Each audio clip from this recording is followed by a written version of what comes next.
working on heating up my oils right now, but I wanted to get this part recorded because we have the generator on because it's cloudy and we are on solar power.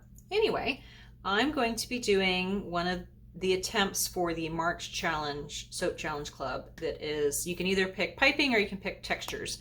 So naturally I'm going to do both.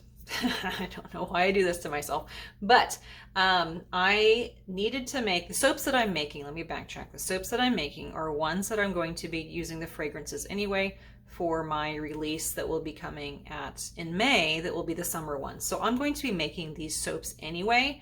So I figured, you know, why not do them both. So one of the soaps that I'm going to be making is Dragon's Blood, and I use the fragrance from Essential Depot. It does discolor and it does cause some acceleration, but it's not soap on a stick. It's still workable. So I make this every year, and I actually use local ingredients and sell them at that shop where I get those ingredients. Anyway, the base is going to be activated charcoal. That's from Essential Depot as well. And then I'm going to be doing some swirls inside. I have, I probably won't do the silver Miss Mica, pewter silver mica in there, but I'll do some brighter colors in there. I have a yellow golden pineapple from Wholesale Supplies Plus, copper mica. This one is actually discontinued. However, I wish they'd bring it back because it is so gorgeous.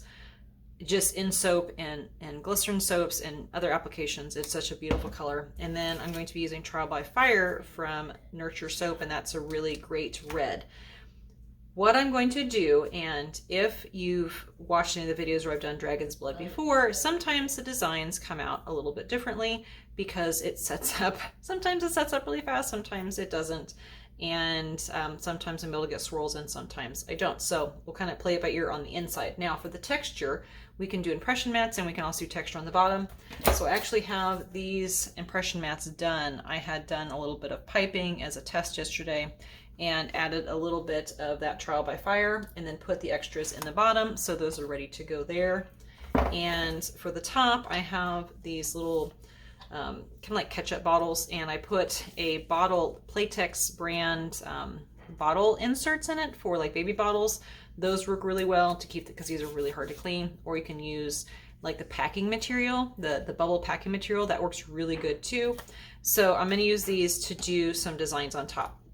I'm going to do two different designs. I want to try to do the scales, where you have little dollops of color and then you kind of scrape it a little bit on one of the loaves, and then the other one I want to do just kind of hopefully a black top. I'm going to sprinkle on some of these red jojoba beads, and then I'm going to put maybe whatever color's left, and then instead of the scales going down the length of the mold, I'm going to have them go kind of on the width, but more do like a drag with a spoon. I also have this little texture tool, so the part that I'm not going to be dragging over, I'll put a little texture on. We'll see how it goes. So I'm going to be trying some new things. Hopefully it'll work okay. But I'm going to go ahead and finish up my oils, and we'll come back when it's time.